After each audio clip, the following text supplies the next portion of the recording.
Ini walaupun menghadirkan kabinet lawak, nggak, kabinetnya serius. Kabinet serius maksudnya menghadirkan pelawak ke kabinet.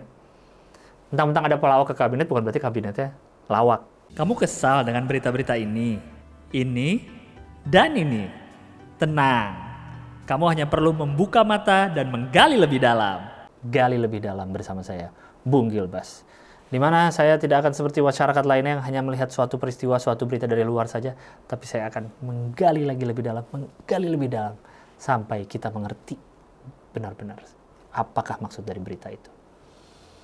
Tentu saja saya menggunakan kapabilitas saya sebagai pakar ya, dalam menjelaskan berita-berita yang akan saya bawakan hari ini. Hari ini yang akan saya bahas adalah soal, ada wacana seorang politisi PAN, ini Pak Ketumnya yang ngomong ya, katanya politisi ini akan diajukan menjadi salah satu calon menteri di kabinet presiden terbaru, presiden terpilih Pak Prabowo. Yang menjadi cukup ramai adalah orang partai ini bukan sekedar orang partai, tapi juga seorang pelawak senior yang namanya sudah banyak orang kenal, yaitu adalah Eko Patrio, Mas Eko Patrio, luar biasa. Sirik! Ini mirip-mirip kayak Ukraina ya kan, itu pelawak bisa jadi presiden. Ini paling nggak jadi menteri, ntar lagi bisa jadi presiden. Ini langkah pertama aja nih. Jadi sebenarnya apa nih arti dari usulan Eko Patrio nih menjadi menteri? Dan kenapa dari sekian banyak orang di PAN, kenapa nggak Verrel Bramasta gitu? Atau Pasha Ungu gitu jadi menteri. Ini sebelum membahas soal Eko Patrio lebih dalam nih, kita perlu secara garis besar nih membahas koalisi yang ingin dibentuk oleh Pak Prabowo dan juga Mas Gibran. Gitu. Kalau Mas Gibran diajak untuk bikin kabinetnya, tapi diajak sih pastilah, masa kan wakil, masa nggak dia. Parah nih. Sejak kampanye nih kan Prabowo berjanji akan merangkul semua pihak apabila terpilih jadi pencalonan presiden. Apalagi kan saat saya bikin video ini kan PKB sudah gabung. Nasdem sudah gabung juga, yang tadinya kan di calon lain gitu. Dan terbukti kan akhirnya merangkul semua pihak. Dan kalau kita tanggapi secara serius nih, merangkul semua pihak ini kan berarti mengakomodasi semua pihak yang akan ada di dalam kabinet pemerintahannya nanti. Dan dengan mengakomodasi semuanya itu, kan kabinetnya jadi banyak, jadi besar gitu ya. Disebutnya apa? Kabinet gemuk biasanya, kan koalisi gemuk, ini kabinet gemuk. Membuat pemerintahan semakin gemuk dan menggemaskan gitu. Kalau anak kecil gemuk kan gemes gitu ya. Oh iya, bongkar.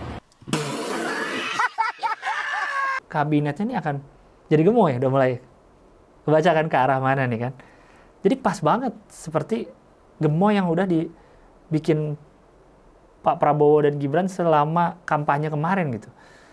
Jadi kabinet yang akan dibikin oleh Pak Prabowo ini adalah kabinet yang akan menggemaskan, yaitu akan lucu. Untuk sesuatu menjadi lucu kita butuh apa? Pelawak. Kabinet yang lucu membutuhkan orang-orang yang lucu juga. Ini walaupun menghadirkan kabinet lawak, nggak, kabinetnya serius. Mentang-mentang ada pelawak ke kabinet bukan berarti kabinetnya lawak, yang di campur aduk omongan saya itu ya. Ada pelawak ke kabinet nih, wacana Eko Patrio nih bergabung ke kabinet Prabowo Gibran ini pasti sudah dipikirkan matang-matang. Jadi gini analisis dari saya nih ya. Menurut buku kamus Indonesia ke Inggris, huruf E ini nih dari Eko itu kan huruf kelima ya. A, B, C, D, E, 5. Huruf K itu huruf ke-11. Huruf O huruf ke-15. Jadi kalau ditambahin tadi 5, 11, 15 jadi 31. Angka 31 apa artinya? Kalau kita buka undang-undang, sorry nih ngomong undang-undang nih ya, nomor 31 tahun 2014 itu tentang perlindungan saksi dan korban. Dengan masuknya Eko Patrio, jadi secara semiotika nih, kabinet selanjutnya akan lebih perhatian kepada perlindungan saksi dan korban.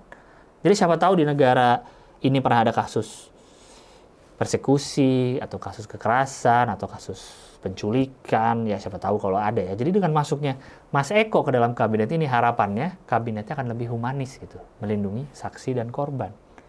Jadi kan isu pembangunan berkelanjutan tuh, sustainability itu kan lagi concern utama dari pemerintahan Prabowo Gibran tuh kan. Makanya dari itu nih kan penempatan Eko ke dalam kabinet diduga untuk mendukung Sustainable Development goals. Ada tuh SDGs itu tuh yang harus dicapai. Dengan cara apa? Dengan memasukkan kabinet yang lucu dan friendly, sehingga diisi oleh menteri yang lucu, sehingga penempatan Mas Eko ini ke dalam kabinet akan menjadi kabinet yang eco-friendly. Wes, keren banget. Pas banget emang. Eko, lucu, lingkungan, eco-friendly. Gokil. Di setiap mobil ada tuh Eko nyala tuh hijau ting kalau lagi nyetirnya bagus tuh. Mas Eko di mana-mana. Nice. Jadi secara tidak langsung alam bawah sadar kalian nyetir apa tuh udah ngeliat Eko. Pertanda. Jadi hanya di acara ini nih gali lebih dalam bersama Bung Gilbas. Maksud Prabowo, kabinet Prabowo Gibran kok mau ada Mas Eko? Apa dia kan cuma artis, cuma Pak S. Udah ada dari dulu. Nama grupnya aja dulu kan Patrio, partai, mirip. Oke. Mempartai. Akhirnya dia akan masuk partai, akhirnya bisa jadi menteri. Luar biasa. Jadi kita semua sekarang ini bisa memahami wacana ini secara objektif, secara tidak judgmental, secara lebih positif. Karena semua masalah apapun, isu apapun, tragedi apapun, pasti punya pesan yang terselubung yang hanya bisa kita lihat kalau kita mau menggali lebih dalam lagi dan menggali lebih dalam lagi. Seperti yang tadi saya lakukan. Masuk Pak Eko.